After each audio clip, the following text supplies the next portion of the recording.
Night air, a dusty road, a broken watch ticking wrong. When the comms sputter, a SEAL lieutenant steps out, snaps a salute to a civilian tech named Sopiha Carter. The team freezes. Why salute her? Because tonight, only she can pull them home. The desert smelled like hot tin. The tent sagged in the wind. Cables sprawled like sleeping snakes across the floor. A generator coughed behind me. It was almost dark, the kind of dark that erases edges. I adjusted a stack of radios and felt the old hum settle under my fingers. My name is Sopiha Carter. I fix voices. I pull words from static. I do it with patience, coffee, and tape. I am not anyone's hero. I am a contractor who carries a small toolkit and a stubborn heart. On the table lay a broken watch. The glass was cracked. It ticked out of rhythm, then stopped, then started again. Someone had found it near the landing strip. I kept it because it sounded like the desert heartbeat. Because it sounded like mine. We were spread thin that week. The team rotated in after dusk. A lieutenant with quiet eyes signed a ledger and said thank you with a nod. His patch showed a trident, an anchor, a pistol. He looked at my hands cabled in dust and smiled like he recognized a dialect. Comms hold? He asked. For now, I said. But the repeater's sulking. He gave a low laugh. Aren't we all? They moved out at 2200.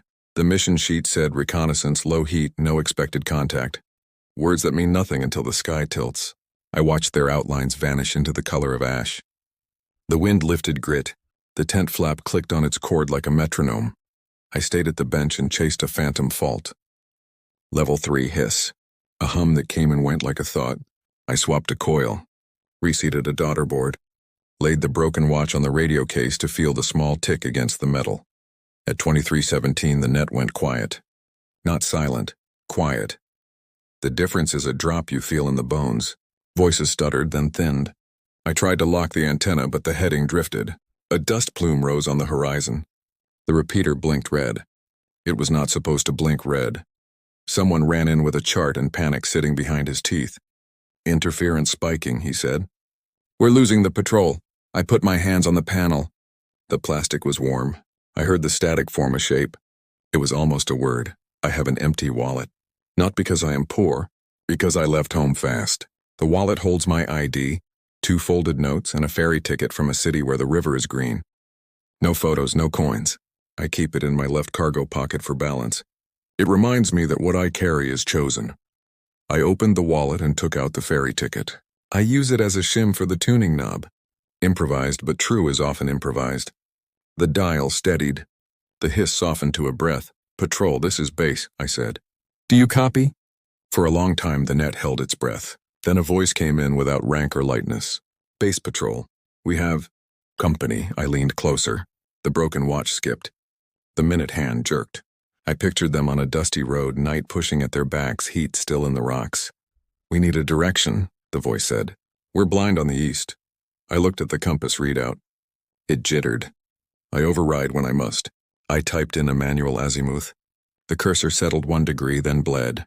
The generator hiccuped. A wire muttered smoke. The smell was sharp like a burnt almond. I clipped a spare to the bus. The light steadied. I felt the floor tilt back to level. Hold your current heading, I said. Do not shift right. I repeat, do not shift right. Copy, the voice said, thin, as if the word had to squeeze through a wall. The wind pressed the tent. Dust got into my teeth. I tasted iron and pennies. I knew we were close to losing them. The kind of close that stays with you after dawn. The flap opened. The lieutenant stepped in, face shaded by his boonie hat. His squad waited outside, faces turned toward the horizon. He looked at my hands on the radio, at the ferry ticket wedged in the knob, at the broken watch ticking wrong. He drew himself up. He raised his hand. He saluted me, sharp, sudden, deliberate. The room froze. A tech dropped a wrench. Someone swore under his breath. I didn't move. I opened my mouth to tell him not to say this was not a moment for ceremony. But his hand stayed at his brow as if a wire inside him had found power. His eyes shone without shine. The salute landed like a signed order. Before I could speak, the radio spat a ragged sentence. Contact front. The line went dead. The silence was not empty. It had teeth. It bit down and did not let go. I felt it in my wrist where the pulse runs thin. The lieutenant lowered his hand and stepped to the table. He did not look at the others. He kept his gaze on me. "I need you," he said. It was not flattery. It was an inventory note. It meant I was a tool that fit the bolt. I pulled the ferry ticket free and put it back in my empty wallet. I slid the wallet into my pocket like it was a ritual. I needed the small weight there. I needed to believe in balance. "How many?" I asked. "6, he said. 2 attached 4-core. Status?" "Last ping said moving," he said. "Then you heard it." I heard it again in memory. "Contact. A word that changes the temperature in a room." I ran through the chain. Power line, antenna, repeater, terrain. Sand plays tricks. Wind writes over everything. The repeater's position was our throat.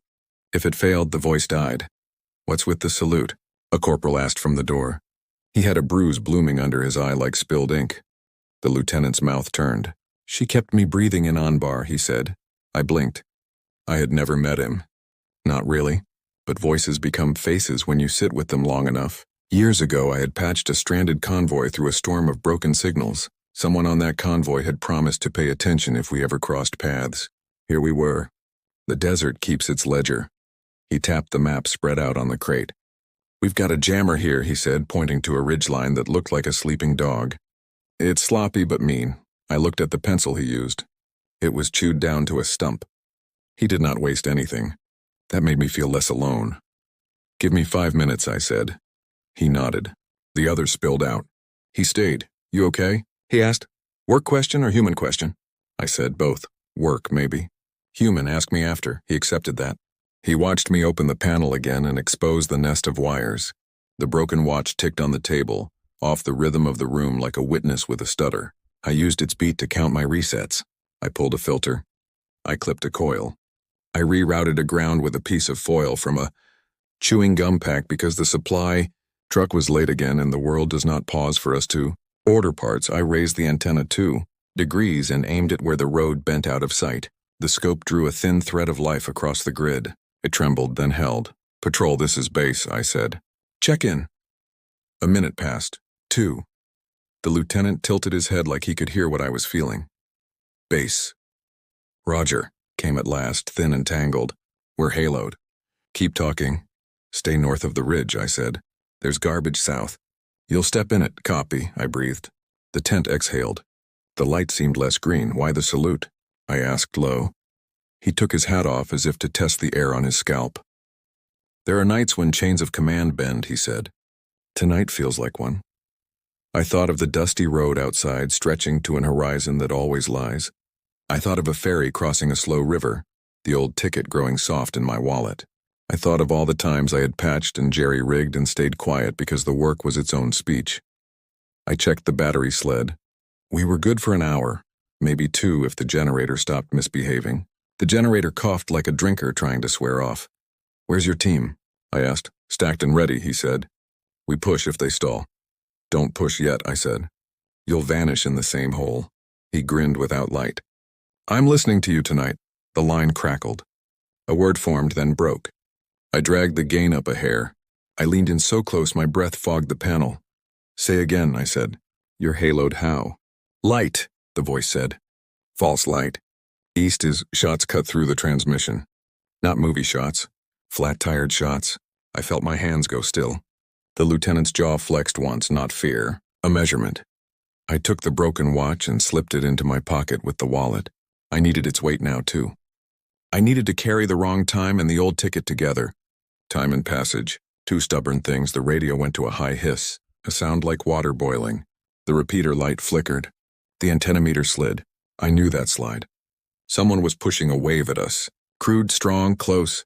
Jammer woke up, I said. "Can you get above it?" he asked.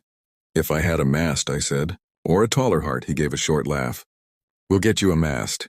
He stepped to the door and snapped his fingers. 2 operators hustled in with a collapsible pole and a coil of cokes. We did not say thank you. We did not have time. We carried the mast outside. The night had grown fatty with dust.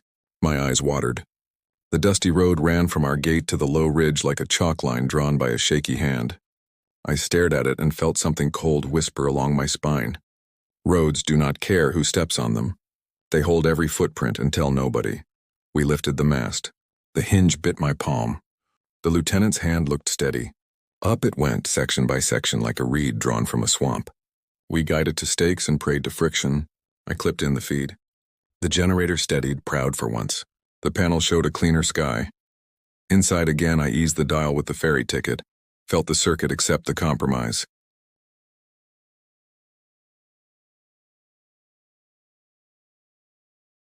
"Patrol, this is base," I said, as if saying it enough might build a bridge. "Give me a sit rep."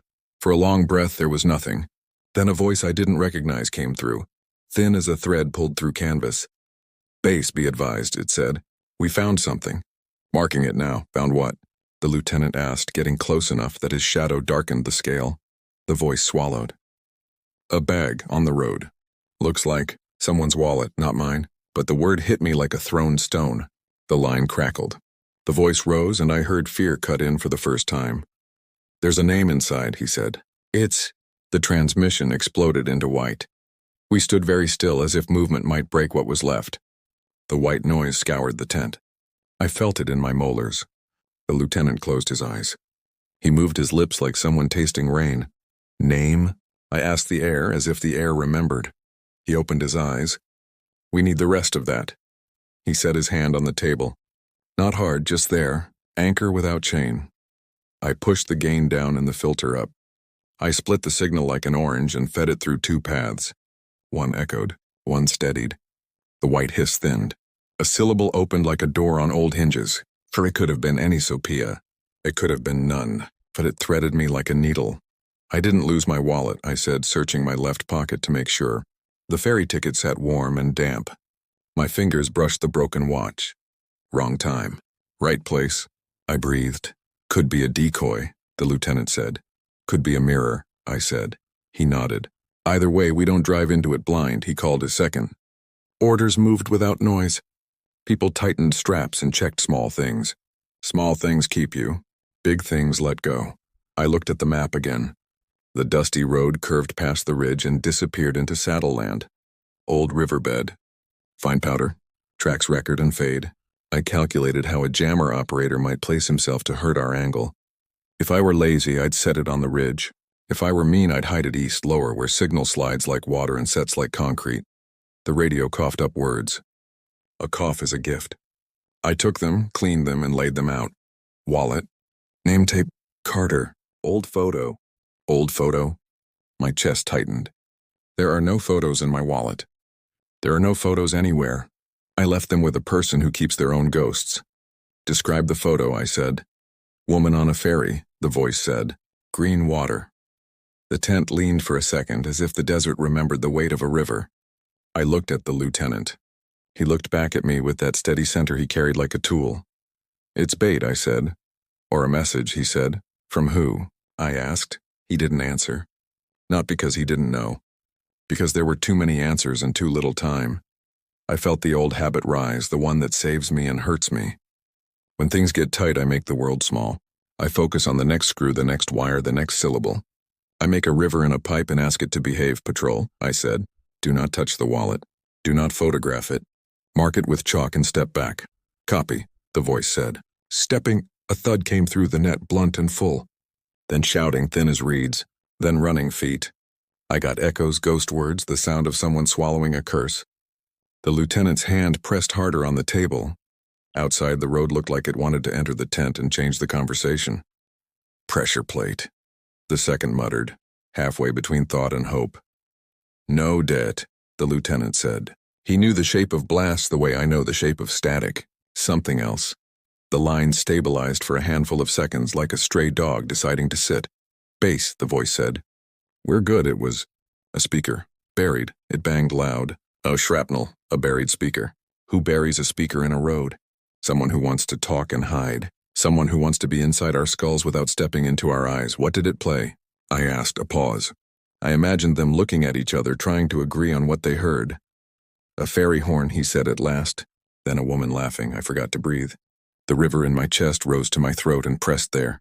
"Not your laugh?" the lieutenant asked gently, as if the question carried edges. "I don't remember my laugh," I said.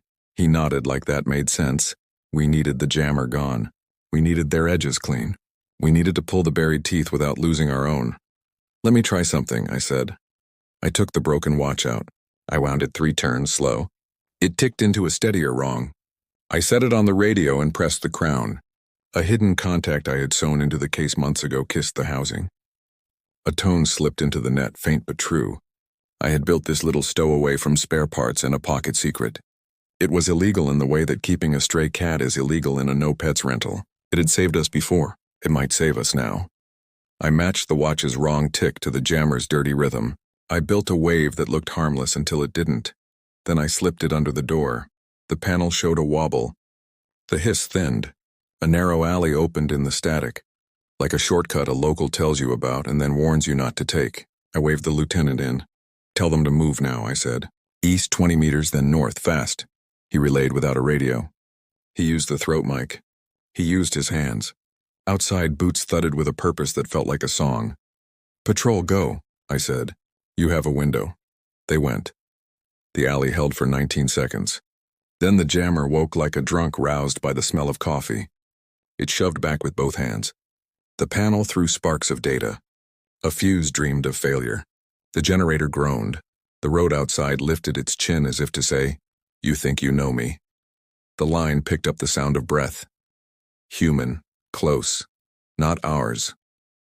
"Base," the voice said, whisper thin. "We've got movement in the dry wash. Can't count them. How far?" I asked. "Too far to miss," he said. The lieutenant was already in the doorframe, half shadow, half decision. He looked at me. "Not for permission. For direction." "They're going to pour across the road," I said. "If you meet them on the road wins." "Where do we meet them?" He asked. "In the noise," I said. "Make them hate the noise." He grinned like a man with an extra tool. He lifted his hand to the team. The movement outside condensed. I tuned the watch a hair. The alley opened a crack again. It would not hold. But sometimes a crack is enough to slide hope through. "Patrol," I said. "When I say now, you blind your nods for 2 beats. Then left." "Copy." I looked at the lieutenant. He looked at me. We breathed together and called it a plan. "Now," I said. The desert went white-green through the net. The sound that came after it was not gunfire. It was the ferry horn, stretched and broken, then tightened into a spear. It stabbed the jammer in the ear. The alley opened wide enough to drive a truck. The line flooded with steps, shouts, the dry clack of decisions being made. I heard someone laugh high and short, not mine, not the speaker's. A laugh from a person who had just found a door where the wall used to be. Then a new voice came in.